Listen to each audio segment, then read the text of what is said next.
The Mamdani Act was just introduced in the House. It was introduced by Mike Lawler, and he'll explain what it does. Well, today I introduced legislation, the Mamdani Act, to require the FTC, the Federal Trade Commission, and the USDA to conduct a study about the impacts of government-run and taxpayer-funded grocery stores. I would predict that a study resulting from the Mamdani Act would find that city-owned grocery stores have very little impact on farmers or supply chains or privately run grocery stores, and this is for a few reasons.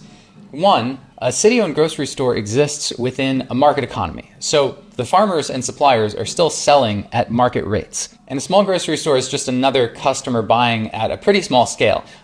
Big grocery chains, on the other hand, can leverage their size against distributors, which is why a Walmart or a Kroger get better deals from wholesalers than smaller stores. In fact, the National Grocers Association reports that smaller stores can end up paying up to 53% higher than what their larger competitors are selling the product for at retail. I mean, Kroger and Walmart have thousands of giant stores, so it's hard to imagine that even a few municipally owned grocery stores that each may be a tenth the size of a Walmart could possibly have a serious impact on wholesalers or farmers. Okay, so two, in his press release, he mentions food prices and consumer access. So here, it's important to note that the reason for city-owned grocery stores is usually to address food deserts. Because in towns of less than 2,500 people, it can be really tough to run grocery stores because the profit margin, as they will all point out, is very thin. And big chains do well because they benefit from economies of scale. But there is no point in your town opening a grocery store if the food